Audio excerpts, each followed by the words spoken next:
नमस्कार विद्यार्थी मित्रांनो काल राज्यसेवा पूर्व परीक्षेची जाहिरात आलेली आहे। 385 जागांसाठी आयोग इथे या ठिकाणी परीक्षा घेत आहे आणि त्यासाठी 28 मार्च पासून तुम्हाला अर्ज भरण्याची जी काही विंडो आहे ती या ठिकाणी खुली करून दिली जाणार आहे। तर लक्षात घ्या 28 मार्च पासून ते साधारणतः 19 एप्रिल पर्यंत तुम्हाला इथे या ठिकाणी अर्ज भरायचा आहे। लक्षात घ्या आयोगाने या जाहिरातीमध्ये स्पष्टपणे नमूद केलेलं आहे की ही जी काही परीक्षा आहे ही नव्या अभ्यास पद्धतीनुसार असणार आहे आणि या परीक्षेमध्ये पूर्व परीक्षा ऑब्जेक्टिव्ह आणि मुख्य परीक्षा डिस्क्रिप्टिव्ह म्हणजे वर्णनात्मक पद्धतीची असणार आहे। म्हणजे 2023 ला ज्या दळवी समितीचा रिपोर्ट स्वीकारून जी परीक्षा 2023 ला होणार होती ती 2 वर्षानंतर म्हणजे आता 2025 पासून या ठिकाणी होणार आहे हे लक्षात घ्या। पूर्व परीक्षा ही आपली सप्टेंबर महिन्यामध्ये आहे, 28 सप्टेंबर तिची तारीख आहे आणि त्यानंतर सुमारे 4 महिन्यानंतर मुख्य परीक्षा असणार आहे। लक्षात घ्या या परीक्षेची जाहिरात जर तुम्ही व्यवस्थितरित्या पाहिली असेल वाचली असेल तर यामध्ये एक महत्त्वाचा मुद्दा आयोगाने नमूद केला आहे की पूर्व परीक्षेचा फॉर्म भरत असताना तुम्ही मुख्य परीक्षा कोणत्या मीडियम मध्ये देणार आहात, कोणत्या माध्यमात देणार आहे ते तुम्हाला नमूद करायचं आहे आणि याच सोबत तुम्हाला तुमचा ऑप्शनल पेपर मुख्य परीक्षेला कोणता असणार आहे हे देखील इथे या ठिकाणी नमूद करायचं आहे। म्हणजे पूर्व परीक्षेचा फॉर्म भरत असतानाच ऑप्शनलची निवड तुम्हाला या ठिकाणी करायची आहे हे लक्षात या ठिकाणी असू द्या। आणि इथं सांगितलंय पण एकदा का तुम्ही पूर्व परीक्षेचा फॉर्म भरला त्यानंतर कोणत्याही परिस्थितीमध्ये मुख्य परीक्षेला तुम्हाला माध्यम पण चेंज करता येणार नाही आणि तो ऑप्शनल पेपर पण चेंज करता येणार नाही। म्हणजे ज्या माध्यमामध्ये तुम्ही फॉर्म भरायचा आहे तो फॉर्म भरलेला आहे तर तेच माध्यम तुम्हाला इथे या ठिकाणी निवडावं लागेल आणि मुख्य परीक्षेसाठी देखील जो तुम्ही या ठिकाणी ऑप्शनल पेपर निवडला तोच ऑप्शनल पेपर घेऊन तुम्हाला मेन्स इथे या ठिकाणी द्यावी लागणार आहे। आणि म्हणून ऑप्शनल पेपर जो आहे हा खूप महत्त्वाचा या ठिकाणी असणार आहे लक्षात घ्या जी काही आपली परीक्षा होणार आहे मुख्य परीक्षा जी होणार आहे ती साधारणतः आपल्याला माहिती आहे 1750 मार्कांची आहे आणि या 1750 मार्कांमध्ये ऑप्शनल पेपर जर तुम्ही पाहिला तर तो साधारणतः 500 मार्कांचा आहे। ऑप्शनल पेपर 1 आणि ऑप्शनल पेपर 2 असे मिळून 250 असे एकूण 500 मार्क तुम्हाला ऑप्शनल पेपर मध्ये या ठिकाणी असणार आहे ते लक्षात घ्या। आणि म्हणून ऑप्शनल पेपर जो तुम्ही निवडता तर तो काळजीपूर्वक निवडणे खूप जास्त गरजेचं आहे। 2 वर्षांपासून जे कोण विद्यार्थी अभ्यास करत होते त्यांनी त्यांचे ऑप्शनल डिसाईड केलेले आहेत, त्यानुसार त्यांनी ऑप्शनल कंप्लीट पण केलेले आहेत। ज्या विद्यार्थ्यांनी अजूनही आपला ऑप्शनल पेपर निवडलेला नाहीये त्या विद्यार्थी मित्रांना लवकरात लवकर ऑप्शनल पेपर निवडणं हे खूप जास्त गरजेचं असणार आहे। कारण पूर्व परीक्षेचा फॉर्म भरताना तुम्हाला ऑप्शनलचं तिथं नोंद करणं गरजेचं असणार आहे हे लक्षात घ्या। आता ऑप्शनल पेपर कोणता निवडला गेला पाहिजे यावर बऱ्याचशा विद्यार्थ्यांमध्ये मतमतांतर या ठिकाणी आहे किंवा संभ्रमावस्था आहे। तर लक्षात घ्या माझं असं सरळ म्हणणं राहील की खास करून जे विद्यार्थी BA करून पास झालेले आहेत, BA ज्यांनी केलेलं आहे आणि त्यांचे जे काही BA करताना ग्रॅज्युएशन करताना त्यांचे जे विषय सोशल सायन्सचे सब्जेक्ट जे खास करून या ठिकाणी त्यांचे मुख्य ग्रॅज्युएशनला होते तेच विषय त्यांनी या ठिकाणी घ्यावेत असं माझं सरळ म्हणणं आहे। जर तुमचा हिस्ट्री BA असेल, जर तुमचा मराठी BA असेल, जर तुमचा पॉलिटी BA असेल, जर तुम्ही भूगोल घेऊन किंवा समाजशास्त्र घेऊन BA केला असेल तर तोच सब्जेक्ट जनरली तुम्ही या ठिकाणी मुख्य परीक्षेला निवडा असं माझं म्हणणं या ठिकाणी आहे। दुसरे महत्त्वाचं म्हणजे मेडिकल सायन्सची जे कोण विद्यार्थी असतील, इंजिनियर साईडचे जे विद्यार्थी असतील तर त्यांनी त्यांच्या पद्धतीनं त्यांना जो सुटेबल होईल असा सब्जेक्ट निवडणं हे या ठिकाणी गरजेचं राहील। आता लक्षात घ्या जनरली बहुतांश विद्यार्थी सोशल सायन्सचे सब्जेक्ट या ठिकाणी निवडतात आणि या सोशल सायन्सच्या सब्जेक्टमध्ये पाहायला असं भेटतं की मार्क भरपूर या ठिकाणी मिळू शकतात आणि त्याचबरोबर सोशल सायन्सचा अभ्यासक्रम देखील या ठिकाणी आपल्याला व्यवस्थितरित्या या ठिकाणी कंप्लीट करता येऊ शकतो हे लक्षात घ्या। फक्त ऑप्शनल पेपर निवडत असताना याची काळजी तुम्ही या ठिकाणी घ्या तो सिलेबस आपल्याला कव्हर होईल का, एक महत्त्वाचा मुद्दा। दुसरा महत्त्वाचा मुद्दा की तो जो सिलेबस आहे तर त्या सिलेबसचे साहित्य उपलब्ध आहेत का। तिसरा महत्त्वाचा मुद्दा की त्या सिलेबसचं मार्गदर्शन आपल्याला कोण मिळवून देईल का। आणि चौथा महत्त्वाचा मुद्दा तो म्हणजे आपल्याला त्या विषयाबद्दल आवड आहे का, आपल्याला त्या विषयामध्ये या ठिकाणी क्रेज आहे का किंवा तो विषय या ठिकाणी आपण घेऊन मुख्य परीक्षा पास होऊ शकतो का। या सर्व गोष्टींचा सारासार विचार करून तुम्ही तुमचा ऑप्शनल पेपर या ठिकाणी निवडा। लक्षात घ्या इतिहास हा विषय मी ऑब्जेक्टिव्हला पण शिकवत होतो आणि आता डिस्क्रिप्टिव्ह पॅटर्न नुसार हिस्ट्री ऑप्शनल आणि त्याचबरोबर हिस्ट्री जीएसच्या आपल्या या ठिकाणी बॅच देखील उपलब्ध आहेत आणि त्यामुळे हिस्ट्री ऑप्शनल बद्दल मला इथे या ठिकाणी तुमच्याशी चर्चा करायची आहे। लक्षात घ्या, हिस्ट्री ऑप्शनल हा एक सोपा सब्जेक्ट आयोगाने दिलेला आहे की जो सब्जेक्ट यापूर्वी पण आपण खूप वेळा अभ्यासलेला आहे। डिस्क्रिप्टिव्ह पॅटर्न होण्याच्या आधी ऑब्जेक्टिव्ह पॅटर्न मध्ये आपण पूर्व परीक्षेला प्राचीन भारत, त्याच नंतर मध्ययुगीन भारत, मुख्य परीक्षेला आधुनिक भारत, स्वातंत्र्योत्तर भारत हे सगळं आपण अभ्यासलेलं आहे। ऑप्शनल पेपर मध्ये जर का काही नव्यानं समावेश झाला असेल तर तो आहे जगाचा इतिहास। लक्षात घ्या, जगाचा इतिहास जर आपण सोडला तर बाकी एन्शियंट आहे, मिडिवल आहे, मॉडर्न इंडिया आहे, हे सगळेच आपल्याला माहिती असणारे विषय आहे आणि साधारणतः 75% सिलेबस हिस्ट्री ऑप्शनलचा तुमच्या ओळखीचा या ठिकाणी आहे। दुसरा महत्वाचा मुद्दा असा आहे की हिस्ट्री ऑप्शनल हा जो पेपर जर आपण बघितला तर या पेपरमध्ये कोणत्याही करंट अफेअर्सची गरज या ठिकाणी नाहीये। तुम्ही न्यूजपेपर नाही जरी वाचला तरी तुम्ही ऑप्शनल हिस्ट्रीवरचे जे प्रश्न आहेत ते या ठिकाणी सॉल्व्ह करू शकता, हे लक्षात घ्या। यस, परीक्षा पद्धती पास व्हायची असेल, परीक्षा पूर्णपणे निकाल काढायची असेल तर तुम्हाला करंट तर करावंच लागणार आहे, परंतु ऑप्शनल पेपरसाठी मी म्हणेल की ऑप्शनल पेपरला तुम्हाला हिस्ट्री ऑप्शनलसाठी करंटची जोड द्यायची आवश्यकता लागत नाही, हे लक्षात घ्या। कारण याचा जो सिलेबस आहे हा स्टॅटिक सिलेबस आहे, तो सिलेबस बस तुम्ही लाईन टू लाईन कव्हर केला, तो ते महत्वाचे मुद्दे समजून घेतले तर यासारखा सोपा सब्जेक्ट या ठिकाणी नाहीये, हे लक्षात घ्या। काही तर सिनियर असे म्हणतात की या सब्जेक्टमध्ये असं काहीच नाहीये, बस दिलेले प्रश्न उत्तर जे आहे, दिलेला जे काही घटक आहे ते पाठ करा आणि पाठ करून तुम्ही डायरेक्टच या ठिकाणी उत्तर पेपरला या ठिकाणी जावा। भरपूर सारे मार्क या सब्जेक्टमध्ये या ठिकाणी मिळू शकतात, हे लक्षात घ्या। तर मित्रांनो, हिस्ट्री ऑप्शनलचा सिलेबस काय नेमका आहे ते बस मी इथं डिस्कस तुमच्या सोबत या ठिकाणी करत आहे। तर लक्षात घ्या, पेपर क्रमांक 1 जर आपण इथं पाहिला तर पेपर क्रमांक 1 जो आहे त्याच्याकडे जर आपण पाहिलं तर लक्षात घ्या, या पेपर क्रमांक 1 मध्ये प्राचीन भारताचा इतिहास आहे आणि त्याचबरोबर मध्ययुगीन भारत जो आहे तर त्या मध्ययुगीन भारताचा इतिहास इथे या ठिकाणी दिलेला आहे। एन्शियंट आणि मिडिवल पेपर क्रमांक 1 मध्ये आहे आणि त्याचबरोबर पेपर क्रमांक 2 मध्ये जर आपण पाहिलं तर इथे या ठिकाणी आधुनिक भारताचा इतिहास जो आहे हा आधुनिक भारत आहे आणि त्याचबरोबर आधुनिक जग देखील आहे। असे दोन महत्वाचे घटक इथे या ठिकाणी आपल्याला पाहायला भेटतात। तर एन्शियंट मिडिवल तुमच्या परिचयाचा आहे आणि त्याचबरोबर पेपर 2 मध्ये आधुनिक जग जर सोडून दिलं तर आपल्याला मॉडर्न इंडिया तो तर खूप जास्त चांगल्या पद्धतीने आपल्याला माहिती आहे। याच्यामध्ये नव्यानं फक्त तुम्हाला आधुनिक जगाचा इतिहास अभ्यासायचा आहे, हे या ठिकाणी लक्षात घ्या। आणि त्याचं वेटेज हे 25% आहे, बाकी सगळ्या सब्जेक्टचं वेटेज हे आपण 75% इथे या ठिकाणी पाहतो। म्हणजे हा सब्जेक्ट ओळखीचा सब्जेक्ट आहे, यामध्ये दिलेले जे प्रश्न आहेत ते तुम्ही या ठिकाणी हँडल करू शकता, ते या ठिकाणी सॉल्व्ह करू शकता। फक्त आधुनिक जगाच्या इतिहासासाठी थोडीशी मेहनत तुम्हाला या ठिकाणी घ्यावी लागणार आहे। प्रश्न कसा जरी आला तरी एन्शियंट मिडिवलवर लिहू शकता, त्याचबरोबर आधुनिक भारताच्या इतिहासावर देखील लिहू शकता। इतका सोपा साधा सिंपल हा सिलेबस आहे आणि तुम्ही यूपीएससीचे जर प्रिव्हियस इयर क्वेश्चन पाहिले असतील तर ते देखील पाहिल्यानंतर तुम्हाला लक्षात येतं, ती भावना निर्माण होती की अरे बाबा हा पेपर मी लिहू शकतो। आणि हे लक्षात घ्या, अगदी यूपीएससी सारखे प्रश्न आयोग या वर्षी विचारणार नाहीये। सुरुवातीचे 2-3 वर्ष आपला जो काही परीक्षा पद्धती असणार आहे पूर्णतः बुक बेसवरच असणार आहे, हे लक्षात घ्या। म्हणजे जे काय आपली पाठ्यपुस्तकं आहेत त्या पाठ्यपुस्तकांच्या धर्तीवरच परीक्षा पेपर इथे या ठिकाणी असेल, ते खूप कठीण पेपर वगैरे काढणार नाहीत, हे लक्षात घ्या। कारण आयोगाला पण हे माहिती आहे की नव्यानं परीक्षा देणारे विद्यार्थी आहेत, त्यामुळं सुरुवातीचे 2-3 वर्ष हे बुक बेस्ड परीक्षा असणार आहे, हे लक्षात घ्या। करंट बेस्ड नसणार आहे, हे लक्षात असू द्या। आणि त्यामुळे अत्यंत सोपे प्रश्न तुम्हाला हिस्ट्रीमध्ये इथे या ठिकाणी ऑप्शनलच्या हिस्ट्रीमध्ये या ठिकाणी पाहायला मिळतील। ठीक आहे, तर आजच्या या सेशनमध्ये आपण हिस्ट्री ऑप्शनल जो सब्जेक्ट आहे तर या हिस्ट्री ऑप्शनल सब्जेक्टमध्ये पेपर 1चा अभ्यासक्रम काय आहे ते एकदा नजर आपण याच्यामध्ये टाकूया आणि देन मग डिसिजन तुम्हीच घ्या की कोणता सब्जेक्ट आपल्याला जास्त मार्क मिळवून देईल। आणि हिस्ट्री ऑप्शनलला तुम्ही एकदम सकारात्मक पद्धतीने याकडे या ठिकाणी पहा।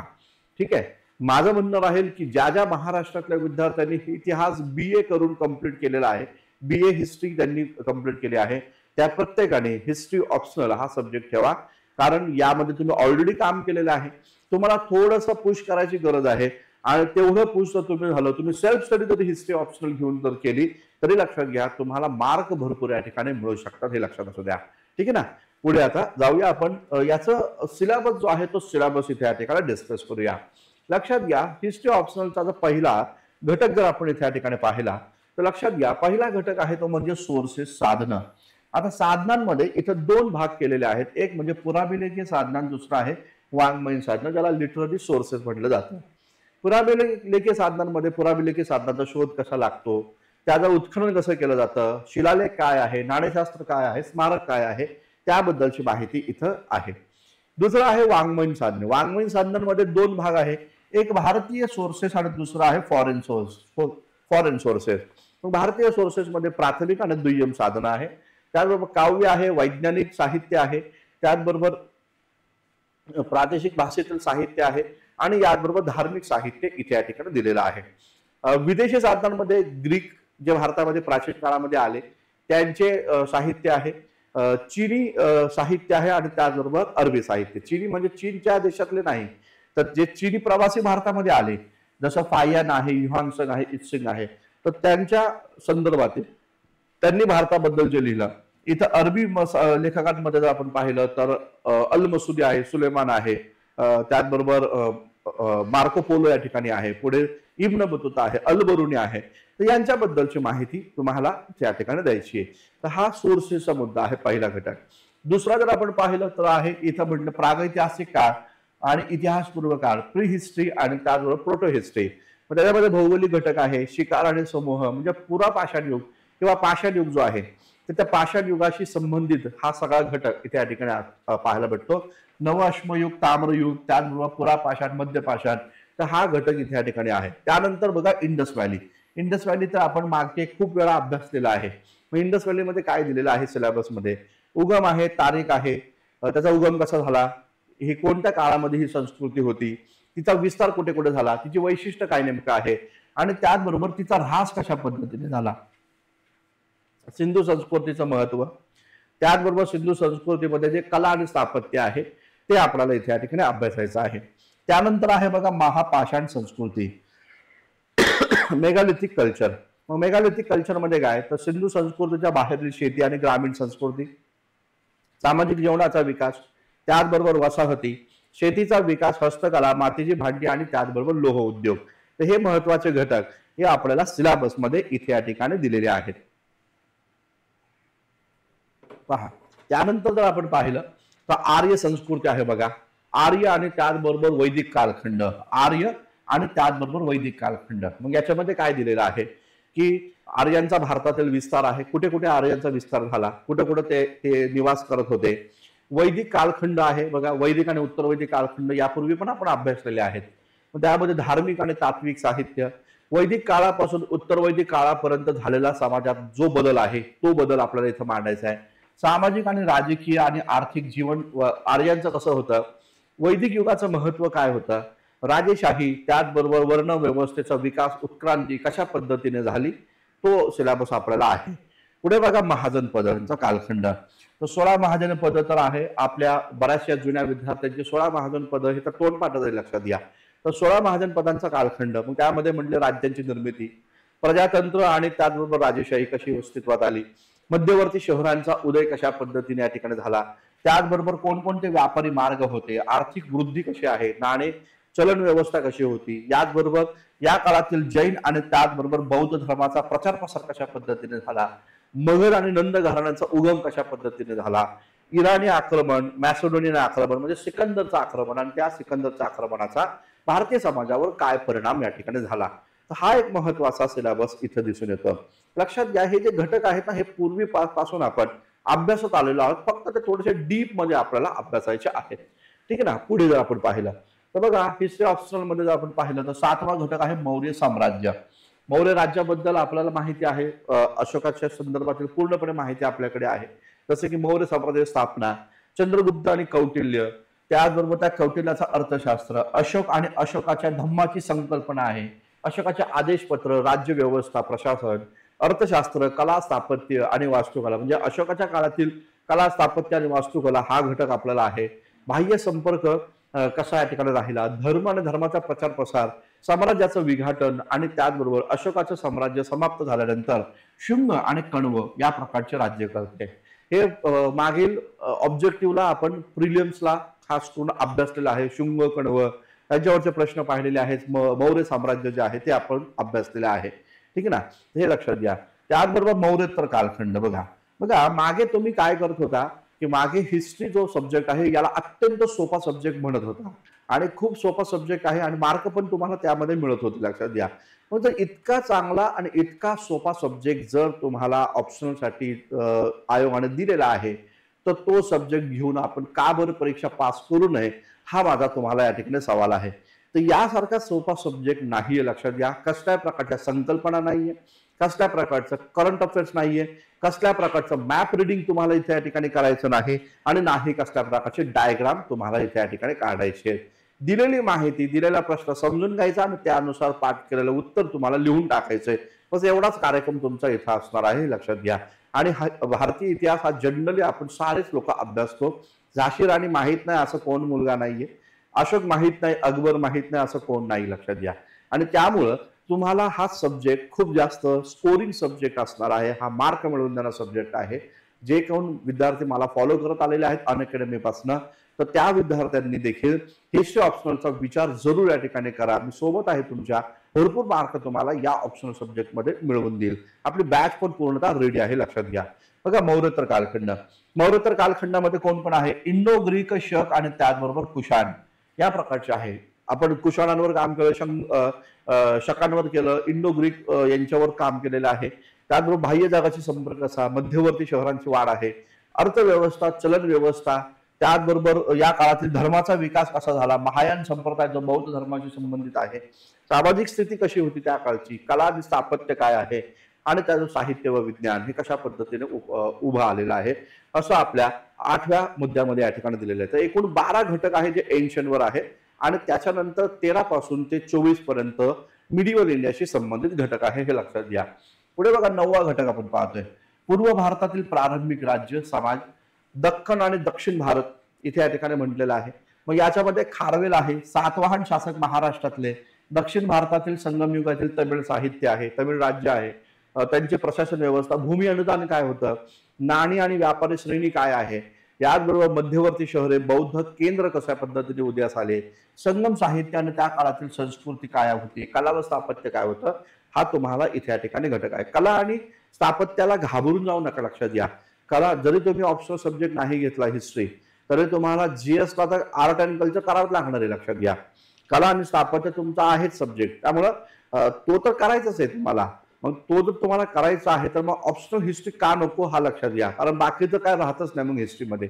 आणि एकदा आर्ट अँड कल्चरचा कठीण भाग जर सोडला तर बाकी काही राहत नाही आणि आपण खूप सोप्या पद्धतीने शिकवलेलं आहे. लक्षात घ्या.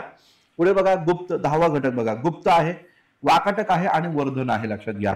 गुप्त, वाकाटक आणि वर्धन याच्यामध्ये राज्य व्यवस्था आणि प्रशासन, आर्थिक स्थिती, त्याचबरोबर गुप्तांची नाणी, भूमी अनुदान, शहरांचा ऱ्हास कशा पद्धतीने झाला, भारतीय सामंतशाही कशा पद्धतीने उदयास आली. अनेक वेळा मी सांगितलेलं आहे अनअकॅडमीवर असताना पण, आपल्या ऑफलाईनच्या बॅचला पण, ऑनलाईनच्या बॅचला पण, भूमी अनुदानातून भारतीय सामंतशाही कशी विकसित झाली या सगळ्या गोष्टी इथं परीक्षेमध्ये लिहायच्या आहेत बस तुम्हाला. ठीक आहे ना. परत त्या काळातील स्त्रियांची स्थिती, शैक्षणिक संस्था कशा उदयास आल्या, नालंदा, विक्रमशिला, तक्षशिला विद्यापीठाची निर्मिती होती. बघा नालंदा, विक्रमशिला, वल्लभी विद्यापीठ आहे. त्या काळातील निधर्मी साहित्य जे आहे ते, जसं की कालिदासाचं साहित्य, विशाखा दत्ताचं साहित्य है ना, वराहमिहिरचं साहित्य, तर ते सगळं तुम्हाला इथं अभ्यासायचं. म्हणजे ते पुस्तकं घेऊन बसायची नाहीत. लक्षात घ्या. म्हणजे तुम्हाला असं वाटतं की कालिदासाचं अभिज्ञान शकुंतला वाचायचं काय, नाही, बिलकुल नाही. तर ते त्याच्याशी संबंधित महत्वाचे घटक ते आपल्याला अभ्यासायचे आहेत आणि ते आपण आपल्या नोट्समध्ये वारंवार केलेले आहेत, लेक्चरमध्ये तुम्हाला दिलेले आहेत की काय काय आहेत, कोणकोणत्या स्टोऱ्या, कथा काय काय होत्या, त्या सगळ्या माहिती तुम्हाला बघा.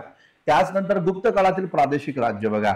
गुप्तांच्या काळात कदंब आहे बघा, शिकवले आपण, पल्लव आहे, बदामीचे चालुक्य आहे, राज्य व्यवस्था आणि प्रशासन, व्यापारी संघ, त्याचबरोबर शैव आणि वैष्णव धर्माचा विकास, तमिळ भक्ती चळवळ. तर भक्ती चळवळ तुम्हाला जीएस पेपरला पण आहे. लक्षात घ्या. जीएस पेपरला भक्ती चळवळ शिकणारच आहे, कठीण भाग आहे. मग तो जर आपण चांगला करतो तर ऑप्शनल का नको घ्यायला, हे माझं म्हणणं आहे बघा.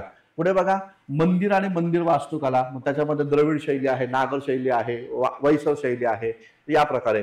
पुढे बघा अलबरुणी आहे, कल्याणीचे चालुक्य आहे, चोल आहे, पांड्य आहे, होयसळ आहे, या काळातील प्रशासन व्यवस्था कशी होती, कला व स्थापत्य काय आहे, स्थानिक सरकार, धार्मिक संप्रदाय, मठ आणि मंदिर या प्रकारच्या संस्था, अग्रहार काय आहे, देवदान काय आहे, ब्रह्मदान काय आहे, हे सगळं शिकलोय बघा आपण यापूर्वी. आणि तोच सिलेबस आहे आपल्या आयोगाने दिलेला सिलेबस, तोच आहे लक्षात घ्या, जो आपण यापूर्वी शिकवलो.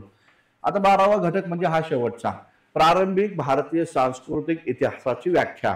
मग त्याच्यामध्ये भाषा आणि ग्रंथ, कला व स्थापत्याच्या विकासातील महत्वाचे टप्पे, भारतीय तत्वज्ञानी विचारवंत, मग त्याच्यामध्ये तुम्हाला शंकराचार्य वगैरे अभ्यासावे लागणार आहेत है ना.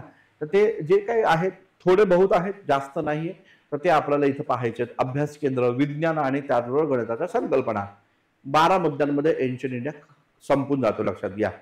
एक झाला एन्शियंट इंडियाचा. आता मिडिवल इंडियाकडे जातोय आपण. तर 13वा मुद्दा जो आहे तो मिडिवल इंडियाचा आहे. म्हणजे बघा यातले जे मुद्दे आहेत ना, हे पूर्वी आपण खूप वेळा अभ्यासलेले आहेत है ना. माझ्या नोट्स तर सर्वच ठिकाणी आहेत, बस त्या नोट्स घ्या आणि अभ्यास करा, ठीक आहे ना. याच्यामध्ये फक्त डीप मध्ये सोशिओ आणि त्याचबरोबर इकॉनॉमिक घटक आहे. म्हणजे राजकीय इतिहास तर आपण यापूर्वी अभ्यासत होतो, कारण तो प्रिलिम्ससाठी तुम्हाला उपयुक्त पडत होता. परंतु आता यामध्ये फक्त सामाजिक आणि आर्थिक इतिहास तो इथे ऍड केलेला आहे. आणि कला व स्थापत्य म्हणजे सामाजिक, आर्थिक आणि सांस्कृतिक, बस हे 3 घटक तुम्हाला याच्यामध्ये ऍड केलेले आहेत. हे 3 घटक मागच्या अभ्यासामध्ये जर तुम्ही ऍड केले तर तुमचा ऑप्शनल पेपर कव्हर होतो, हे लक्षात घ्या, कम्प्लीट होऊन जातो, ठीक आहे ना. हे लक्षात घ्या. पुढे बघा. आता बघा हा मध्यपूर्व भारत म्हणजे 750 AD ते 1200 AD पर्यंतचा भारत. मग हा जो कालखंड इथून मध्य कालखंड किंवा मध्ययुगीन भारताच्या इतिहासाला सुरुवात झाली. म्हणजे याच्यामध्ये उत्तर भारत आणि द्वीपकल्पावरील राजकारण. मग याच्यामध्ये कोण कोण होतं उत्तर भारतामध्ये? गुर्जर प्रतिहार आहे, त्याचबरोबर राष्ट्रकूट आहे, त्याचबरोबर पाल आहे, त्यांच्यातील संघर्ष तो अभ्यासायचा आहे. दक्षिण भारतामध्ये चोल आहे बघा. मग चोलांचे प्रशासन, ग्रामीण अर्थव्यवस्था व समाज, भारतीय सामंतशाही, कृषी अर्थव्यवस्था, चोलांच्या काळातील सामाजिक नागरिक जीवन कसं होतं हे आहे बघा. इथं पडलेलं बघा सामाजिक जीवन. चोलकालीन सामाजिक जीवन कशा पद्धतीचं राहिलं, किंवा या काळामध्ये 750 ते 1200 या दरम्यान ब्राह्मणांच्या समाजाचे स्थान काय आहे, नवीन सामाजिक संरचना कशा पद्धतीची आहे, स्त्रियांची स्थिती कशा पद्धतीची होती, ते तुम्हाला इथे या ठिकाणी अभ्यासायचं आहे. आणि या काळामध्ये भारतीय विज्ञान आणि तंत्रज्ञान हे कशा पद्धतीने विकसित होत गेलेलं आहे ते घटक तुम्हाला इथं अभ्यासायचे आहेत. त्याचबरोबर 14वा महत्वाचा मुद्दा जर आपण पाहिला तर भारतीय सांस्कृतिक परंपरा आहे. मग त्याच्यामध्ये तत्वज्ञान आहे. तत्वज्ञानामध्ये शंकराचार्य आहे, रामानुजन आहे, मध्वाचार्य या ठिकाणी आहेत. या सर्वांचं तत्वज्ञान काय आहे ते आपल्याला अभ्यासायचं आहे. ते सोपं आहे, याच्यापूर्वी कधी अभ्यास करणं होतं म्हणून कठीण वाटतं, पण हे सोपं आहे, लक्षात घ्या. त्याचबरोबर धर्म आहे बघा. धर्माचे स्वरूप, वैशिष्ट्य, तमिळ भक्ती संप्रदाय, त्याचबरोबर भक्ती चळवळीचा विकास. भक्ती चळवळ तुम्हाला GS1 ला पण करावी लागणार आहे ना.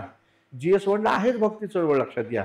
तर त्यामुळेच मी म्हणतो की जर तिकडं GS1 चा सब्जेक्ट आपण कव्हर करतोय, मग हिस्ट्री ऑप्शन मध्ये राहिलं काय? एन्शियंट आणि मिडिवल आणि वेगळा वर्ल्ड हिस्ट्री पण तिकडे अभ्यासतोय ना. म्हणजे GS1 मध्ये तुम्ही आर्ट अँड कल्चर, पूर्ण मॉडर्न इंडिया आणि त्याचबरोबर वर्ल्ड हिस्ट्री अभ्यासताय. हे GS1 मध्ये अभ्यासताय. तर GS1 मध्ये तुम्हाला ते अभ्यासायचंय. मग याच्यामध्ये काय राहिलं? एन्शियंट आणि मिडिवल तर राहिलं ना. एन्शियंट मिडिवल काय इतका कठीण आहे का? अत्यंत सोपा सब्जेक्ट आहे. यापूर्वी क्लास न करताही तुम्हाला एन्शियंट मिडिवलला मार्क मिळालेत ना. तर तुम्ही ते का, म्हणजे हा सब्जेक्ट का बरं तुम्ही याला नजरअंदाज या ठिकाणी करता? तर कोणाच्या बहिकाव्यामध्ये येऊन करू नका, लक्षात घ्या. तुम्हाला तो सब्जेक्ट नीट पहा, तुम्ही त्याच्यावर काम करा. त्याच्यावर तुम्हाला असं वाटत असेल की बाबा हा सब्जेक्ट घेऊन मी या ठिकाणी करू शकतो, आणि मी हे सांगत नाही तुम्हाला क्लास लावायची गरज आहे. हा सब्जेक्ट तुम्ही बिना क्लास लावताही तुम्ही या ठिकाणी पास होऊ शकता, लक्षात घ्या. बस तो प्रॉपर स्टडी तुमचा असला पाहिजे, प्रॉपर स्टडी असला पाहिजे, ठीक आहे. क्लास का लावायचं? कारण क्लासमध्ये सगळं आयतं मिळतं आपल्याला, सगळं आयतं मिळतं. म्हणजे क्लासमध्ये तुम्हाला टीचिंग आयती मिळते, क्लासमध्ये तुम्हाला नोट्स आयते मिळतात, क्लासमध्ये प्रश्नोत्तर चेक करून दिले जातात, पूर्व परीक्षेची तयारी होती, मुख्य परीक्षेची तयारी होती, म्हणून क्लास लावायचा आहे. परंतु जर तुम्ही सेल्फ स्टडी करत असाल तरी लक्षात घ्या, बिना क्लासचा पण तुम्ही हा सब्जेक्ट घेऊन पास होऊ शकता, हे लक्षात घ्या. बिना क्लासचं पण तुम्ही या सब्जेक्टवर खूप जास्त मार्क या ठिकाणी घेऊ शकता, कारण याच्यामध्ये राहिलं काहीच नाही, लक्षात घ्या. फक्त एन्शियंट मिडिवलचं तुम्हाला त्याच्यामध्ये ऍड करायचे GSच्या पेपरमध्ये, ठीक आहे ना. हे लक्षात घ्या. पुढे बघा. धर्माचे स्वरूप आहे, वैशिष्ट्य, तमिळ भक्ती चळवळ आहे. साहित्यामध्ये जर आपण पाहिलं, इस्लाम आहे बघा. इस्लामचं भारतातील आगमन आहे. सुफीवाद आहे बघा.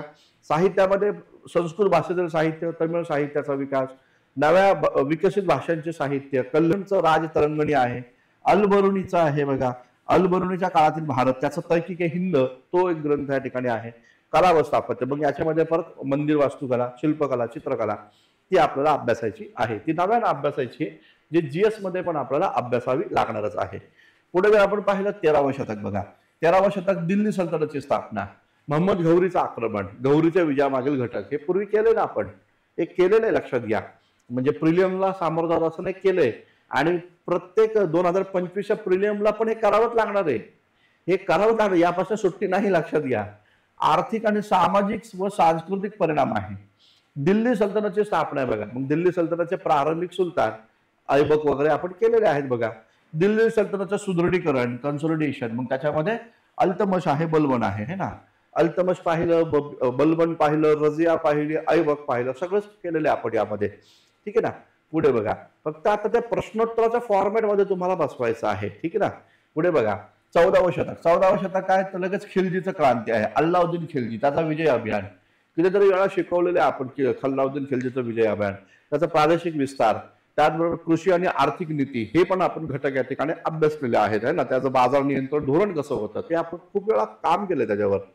मोहम्मद बिन तुगलक बघा. मग मोहम्मद बिन तुगलकाच्या प्रमुख योजना आणि त्याचे प्रोजेक्ट काय होते, त्याच्या प्रमुख योजना, राजधानी दिल्लीवरून दौलताबादला आणली. त्यांनी त्याच्या काळामध्ये सांकेतिक मुद्रा काढायला या ठिकाणी सुरुवात केली. खुरासान अभियान त्यांनी या ठिकाणी केलं. चीनवर हल्ला करण्याचा प्लॅनिंग या ठिकाणी आखला. तर ह्या सगळ्या घटक जे आहेत ना, ते पूर्वी पण शिकवले, आपण शिकलेलं आहे. बस थोडंसं त्याला व्यवस्थित आपल्या पॅटर्न मध्ये बसवायचं आहे. मोहम्मद बिन तुगलकाची नोकरशाही व्यवस्था. मग पुढे बघा फिरोजशाह तुगलक येतोय, है ना. मोहम्मद बिन तुगलकाच्या नंतर फिरोजशाह तुगलक आहे. मग त्याची कृषी नीती आहे, स्थापत्य अभियांत्रिकी आहे, त्यानं जे काय पब्लिक वर्क केलेलं आहे, पब्लिक वर्क बघा, बेरोजगारांसाठी रोजगार कार्यालय सुरू केलं. त्याचबरोबर त्यानं दान विभाग आणला, दिवाने खैरात आणलं, दारुल शफा, रुग्णांसाठी मोफत इलाज त्यांनी पद्धती या ठिकाणी आणली. हे सगळं केलेलं आहे बघा. सल्तनतचा ऱ्हास कसा झाला, परकीय संबंध कसे होते सल्तनतचे, इब्न बतुताचा तपशील काय सांगतो, त्यानं रहेला ग्रंथ लिहिला, त्याच्यामध्ये काय काय आहे हे सगळं आपल्याला इथं पाहायचं आहे. पुढे जर आपण पाहिलं तर बघा 15व्या आणि 16व्या शतकाच्या सुरुवातीला राजकीय विकास कसा झाला. मग 15व्या आणि 16व्या शतकाच्या सुरुवात जर आपण पाहिली, मग त्याच्यामध्ये प्रादेशिक राजघराण्यांचा उदय. मग बंगाल आहे, काश्मीरमध्ये बघा जैनुल अबिदीन नमूद केलेले.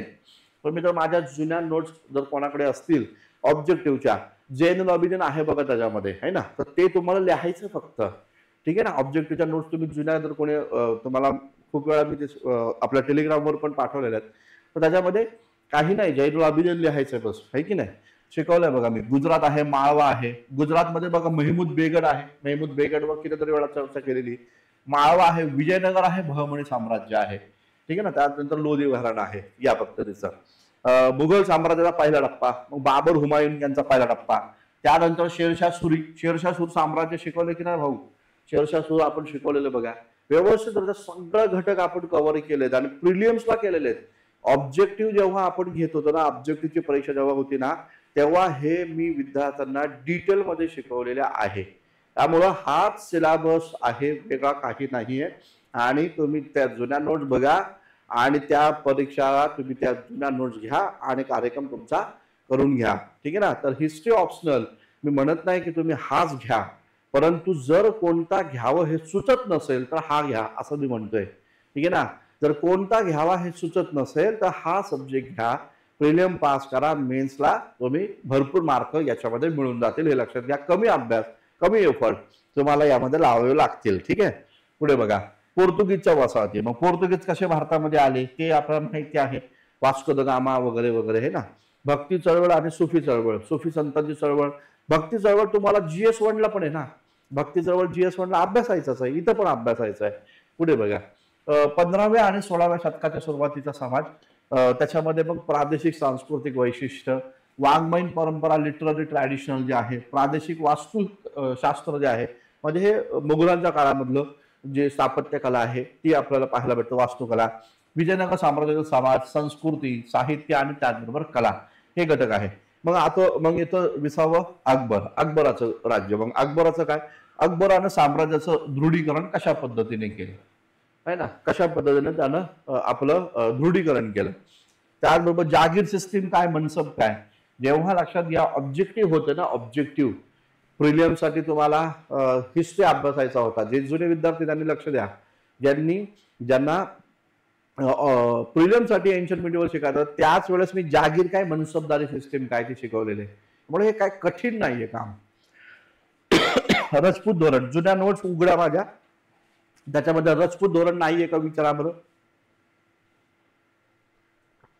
तर रजपूत धोरण घेतले बघा त्याच्यामध्ये मी, है ना. अकबराचं रजपूत धोरण हे काय होतं, दरबारी कला तंत्रज्ञानामध्ये कशा पद्धतीने आश्रय दिला. अकबराचं नवरत्न दरबार आहे बघ. मग ते नवरत्न दरबारामध्ये कोण कोण विद्वान होते, त्यांनी कोणकोणत्या ग्रंथांचं फारसीमध्ये भाषांतर केलं, हे सगळं आहे आपल्याकडे. ठीक आहे ना. पुढे बघा 17व्या शतकातील मुघल साम्राज्य.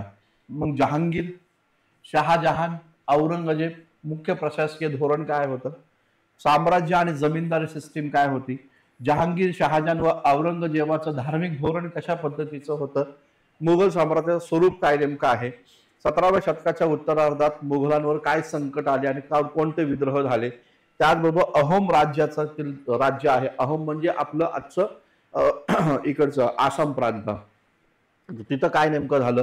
आणि मग शेवटी आहे मग छत्रपती शिवाजी महाराज आणि सुरुवातीचं मराठा राज्य. तर प्रादेशिक हिस्ट्री पण आहे ना, शिवाजी महाराजांबद्दल माहित नाही असं कोण आहे का विद्यार्थी महाराष्ट्रात, कोणच नाहीये. शिवाजी महाराज आणि त्यांचं मराठा राज्य काय नेमकं होतं सुरुवातीचं, तर तो सगळा घटक इथं अभ्यासायचा आहे. पुढे बघा 22वा घटक 16व्या आणि 17व्या शतकातील अर्थव्यवस्था आणि समाज, म्हणजे याच्यामध्ये त्या काळात लोकसंख्या, कृषी आणि हस्त उत्पादन कसे होते. हा जनरली आपण राज्यसेवा मेन्स करणारे जे विद्यार्थी ना, तर त्यांच्यामध्ये हा अभ्यासक्रम आहेच, लक्षात घ्या. हा घटक आपण अभ्यासतोच.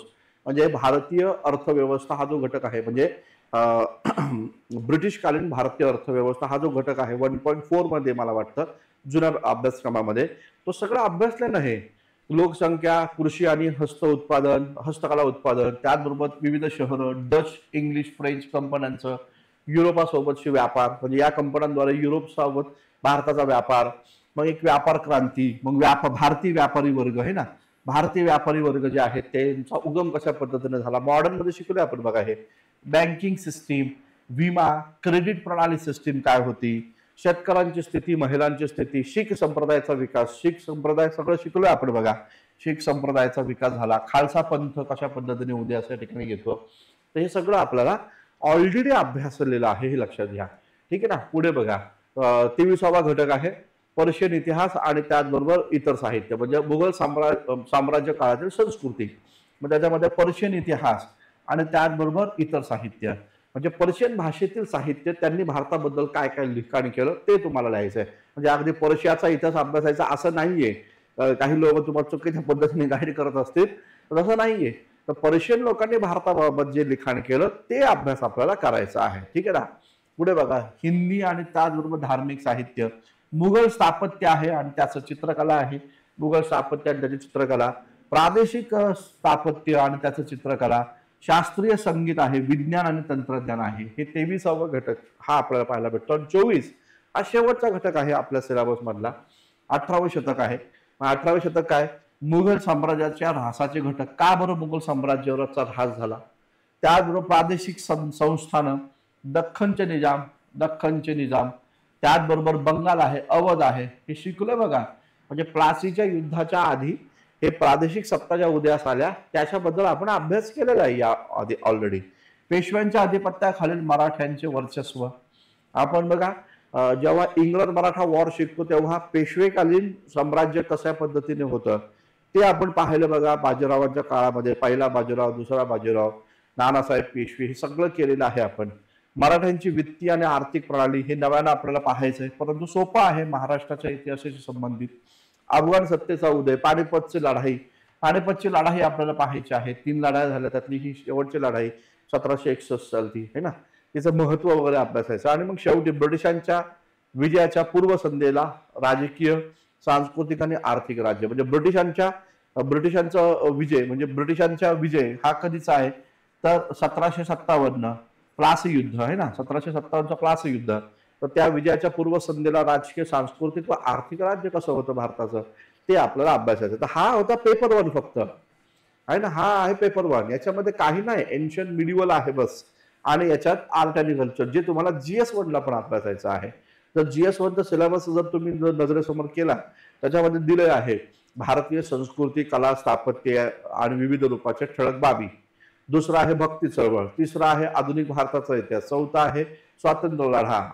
पाचवा आहे स्वातंत्र्य भारतात. सहावा घटक आहे तो म्हणजे आधुनिक जग.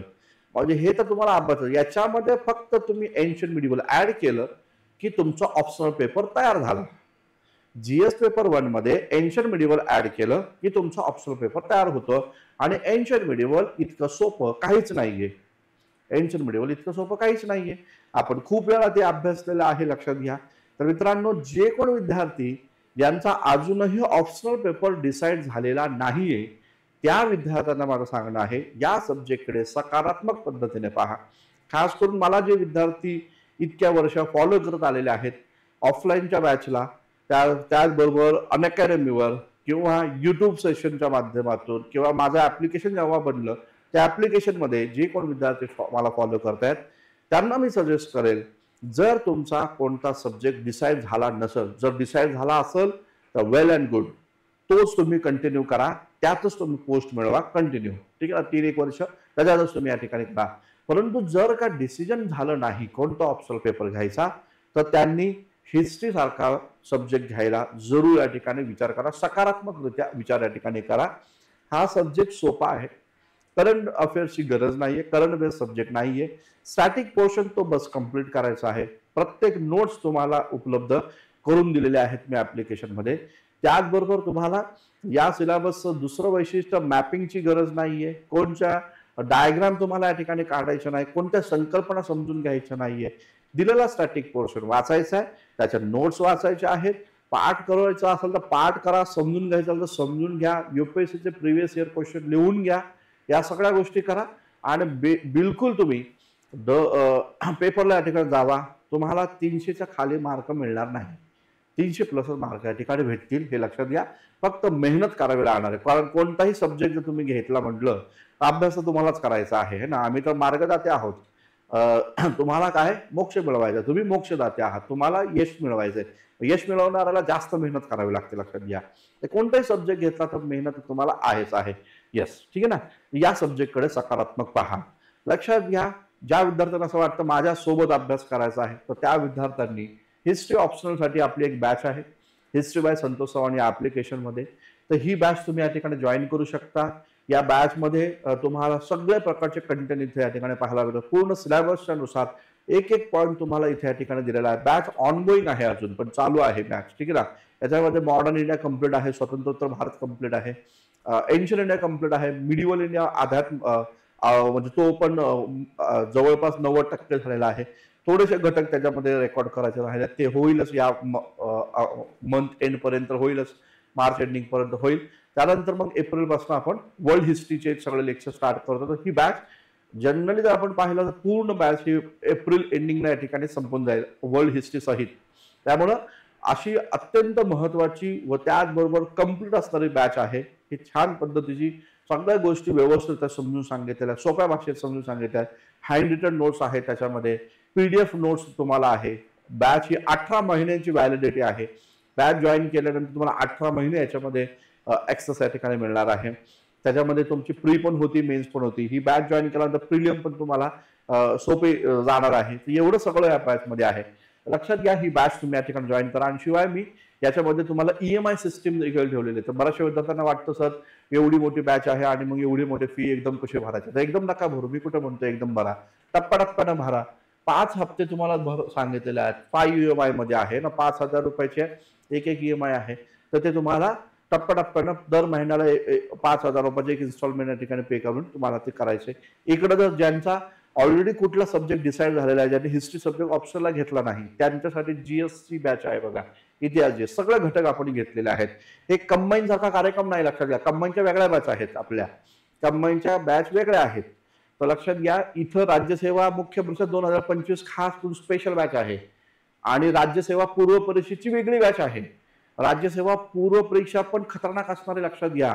कारण तुम्ही जर जुने व्हिडिओ बघून जर तुम्ही राज्यसेवा पूर्व परीक्षा जात असाल तर घात होईल, लक्षात घ्या. जुने व्हिडिओ बघून जायचं नाहीये. नव्यानं बॅच चालू केली, कारण त्याच्यामध्ये नव्यानं सिलेबस ऍड झालेला आहे. आर्ट अँड कल्चर आहे, भक्ती चळवळ आलेली आहे, है ना. त्याचबरोबर साहित्य हा घटक आलेला आहे. त्यामुळं या घटकांवर, नव्यानं आलेल्या घटकांवर पूर्व परीक्षेला प्रश्न दिसतील. म्हणून लक्षात घ्या, तुम्ही राज्यसेवा पूर्व परीक्षेला पण तितकंच गांभीर्यपूर्वक घ्या, कारण पूर्व परीक्षा पास झाल्याशिवाय मुख्य परीक्षा देता येणार नाहीये. त्यामुळे पूर्व परीक्षा पण व्यवस्थित करायची आहे. तर हे सगळे नव्यानं आलेले सिलेबस मधले मुद्दे हे पूर्व परीक्षेच्या बॅचमध्ये असले पाहिजे, लक्षात घ्या. ठीक आहे ना. तर त्यासाठीच ही राज्यसेवेची मेन्स बॅच आहे, पूर्णपणे ही डिटेलमध्ये बॅच आहे. लिखाण सराव पण आपण दोन्ही बॅचमध्ये या ठिकाणी करून घेत आहोत, लक्षात घ्या. भारतीय संस्कृती, कला, स्थापत्य, साहित्य, भक्ती चळवळ, आधुनिक भारताचा इतिहास, स्वातंत्र्य लढा, स्वतंत्र भारत, जगाचा इतिहास, असे सगळे घटक याच्यामध्ये आहे. याही बॅचमध्ये आपण 3 EMI मध्ये या ठिकाणी तुम्हाला सवलत दिलेली आहे. तर ज्यांना कोणाला ही बॅच जॉईन करायची आहे तर त्यांनी 3,253 रुपयाचा एक EMI पे करायचा आणि बॅच अभ्यासाला सुरुवात करायची. फक्त मी तुम्हाला आता म्हणेल की आता वेळ घालवू नका. आता वेळ घालवू नका, स्वतःला माइंडसेट स्वतःच तयार करा की आता हा पॅटर्न परत बदलत नाहीये. हा पॅटर्न आता आयोगाने डिक्लेअर केलेला आहे. परीक्षेचे फॉर्म भरले जाणार आहेत. कोणताही मायकलाल हा पॅटर्न आता थांबू शकत नाही, हे लक्षात घ्या. अभ्यासाला सुरुवात या ठिकाणी करा. बाकी कसल्याच भूलथापांना बळी पडू नका. काही होत नाही. अभ्यासक्रम हा तुमच्या समोर दिलेला आहे 2 वर्षांपासून. तुमच्या प्रॉब्लेम मध्ये तुम्ही आतापर्यंत त्या अभ्यासक्रमाला सुरुवात केली नव्हती. जर कंबाईनचं टार्गेट असेल तर ठीक आहे, कंबाईन करा, परंतु कंबाईनच्या नंतर राज्यसेवेला द्यावीच लागेल ना. मग त्याच्यासाठी आत्तापासूनच राज्यसेवेच्या अभ्यासक्रमाला पहा, त्यानुसार स्वतःला तयार करण्याचा प्रयत्न करा. शेवटी विद्यार्थ्यांचा एकच धर्म आहे, तो म्हणजे अभ्यास करणं. तर त्याच धर्माला जागा आणि अभ्यासाला सुरुवात करा. क्लास लावायचा का ते तुमच्यावर डिपेंड आहे. तुम्हाला वाटत असेल माझी मदत घ्यायची असेल तर तुम्हाला क्लास लावावा लागेल, नसेल तर तुम्ही सेल्फ पण करू शकता. हिस्ट्री ऑप्शनल घेऊन पण सेल्फ करू शकता. हिस्ट्री GSचा पण तुम्ही सेल्फ करू शकता. काही अवघड नाही आहे. ठीक आहे ना. मला तुम्हाला वाटत असेल की माझी मदत पाहिजे तरच या बॅच तुम्ही या ठिकाणी घ्या, अदरवाईज नाही. ठीक आहे.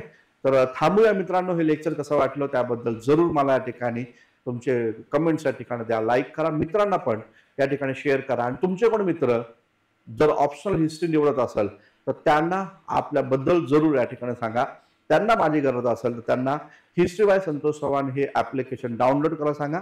आणि या ऍप्लिकेशनमध्ये इतिहास GS आणि त्याचबरोबर इतिहास ऑप्शनल या दोन्ही बॅच आहे. आणि सोबतच राज्यसेवा पूर्व परीक्षेची एक स्वतंत्र बॅच 15 मार्च पासून सुरू केलेली आहे. आत्ताच सुरू केलेली आहे. 18 मार्चला आपली जाहिरात झाली. 15 मार्चला तुम्हाला या ठिकाणी पहिलं लेक्चर आपलं या ठिकाणी झालेलं आहे. ठीक आहे ना. तर जे कोण विद्यार्थी आहेत त्यांना पूर्व परीक्षेची बॅच पण जॉईन करायला हवा. तर ठीक आहे मित्रांनो, थांबूया. आपण भेटूया पुढच्या सत्रामध्ये नवीन मुद्दा घेऊन. धन्यवाद. Thank you very much.